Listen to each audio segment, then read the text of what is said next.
Good morning, everybody, and welcome to the UGAsports.com Quick Take. I'm your host, Jason Butt, and, well, kind of an anticlimactic signing day, if you will. But the thing is, I was thinking about this a little bit yesterday.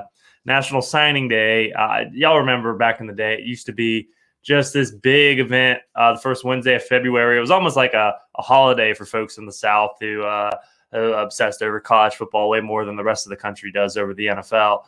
And so, I can remember Georgia, fans used to go to the Blind Pig, I guess take off work and just hang out there and do their thing. And now with the early period, all the kids, rightfully so, I think it's way better for them, especially those who now have even better chances at enrolling early. Also just getting it out of the way, able to sign, in December and just get the ongoing recruiting process over with. So it's not what it used to be, but it is an improvement for the actual student athletes, maybe not for the fans. But with that in mind, there is one particular player who is still out there for the taking, and he's got some decisions to make. And I think Georgia was very hopeful that Deuce Robinson, the number one tight end in the nation, would end up at Georgia, and it would be a done deal now, and they would continue the tight end U legacy that they've had for a long time, going all the way back to guys like Ben Watson. But lately, you're talking about a potential first rounder. And I mean, it's one thing to be tight end U in college football and have really good tight ends at this level, but to then have guys like Darnell Washington and Brock Bowers. Darnell has a great chance to be a first rounder coming up, and then Brock Bowers has a chance to be a top 10 pick next year and would be a top 10 pick this year if he was coming out.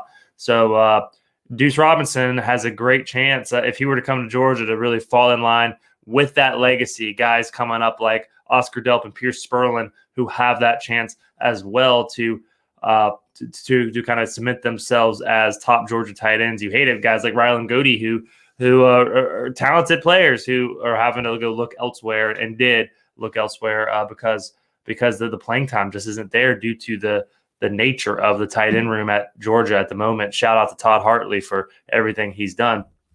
But Deuce Robinson, he's got options. This guy's a 6'6", freak athlete. I don't want to compare him to Darnell Washington in that regard. But when you see 6'6" and you see a guy who's that rated that high, who can catch the ball as well as he does, you're sitting there going, oh man, if you can bring him in and then all of a sudden have another guy who can kind of replicate just a little bit what Darnell Washington has done over the past 3 years, really this past years where he got the most playing time. But you can replicate that, then that would be incredible. And so, you're talking about teams like Georgia, USC, Alabama, Texas that were in on it and are in on it for Deuce Robinson. However, this guy is a standout baseball player, as you all know, and he decided not to sign because they decided not to sign because he's still got to think about what he actually wants to do, baseball or football. If you can figure out a way to do both, obviously you would. But the thing is, if he goes the college route for baseball, he's got to play for 3 years in college.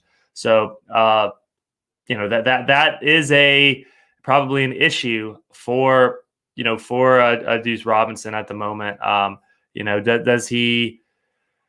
What does he want to do? And why would he want to go play college baseball and college football and to go to class when he could probably just go to the MLB draft right now, be a pretty high pick, and then go on to make some money early on as an 18-year-old. I wouldn't blame him either way for any decision, but of course Georgia's sitting there wondering, will we get a chance to get this guy? He would be a tremendous asset if they can get him. I think he steps right in immediately as the number 3 option at tight end.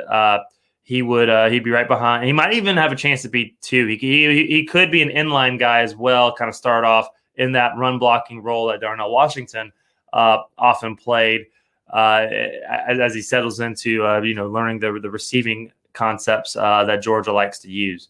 So, Deuce Robinson, we'll see what happens with him. But in the meantime, on signing day yesterday, or it's really more so these days, it's the opening of the second signing period. You have all the way till it's time to enroll to sign, basically. But Ellis Robinson, a 2024 player, cornerback, committed to Georgia, and so that's a big deal for Georgia. You got a 4-star guy in the class of 2024. Boost the number 57 overall in the Rivals 250. I want to add, this is a guy. It's going to boost their rating. Georgia is probably going to finish 2 in the Rivals rankings for 2023. 2024, another guy like Robinson that has a chance to really elevate them to an even higher standing, possibly number 1. I say possibly higher standing. You only have one spot to go. The number 1 class in 2024. This guy, he's a big corner. Georgia could use he's 6'1", 185. Georgia can definitely use that. They want to jam. They want to play man to man. If you can get a big guy who can run like Ellis Robinson, a guy who's also getting great experience down at IMG Academy in Bradenton, you go for it every chance you can. Had a couple of departures, one to transfer, one to the NFL, and Keely Ringo, already. So, any way you can stockpile the corner position, you do it. They still got good depth at the position, a lot of young talent that this coaching staff has recruited over the last couple seasons. So, I think this is a big deal. A guy that so many schools across the nation want. Number 3 overall at the position. I should say number 3 at the position, number 57 overall, as I mentioned earlier. And it's you can't have enough good cornerbacks. And so Georgia looks like they're getting another one, and this should benefit them in the long term. Now we'll see. We'll keep eyes and we'll keep tabs on Deuce Robinson as that situation continues to unfold. I know Georgia, the fans, the coaching staff, everybody's going to be hyper aware on what he wants to do with his career in athletics. So with that, I will close this episode of the UGAsports.com Quick Take. Thank you so much for tuning in. If you haven't, go ahead and go to the UGAsports.com Dog Vent. It's the best community for UGA Sports on the World Wide Web. You will not regret joining if you choose to do so. And I just want to tell you, thank you so much for tuning in. You guys have been awesome. I have been Jason Butt. Y'all take care.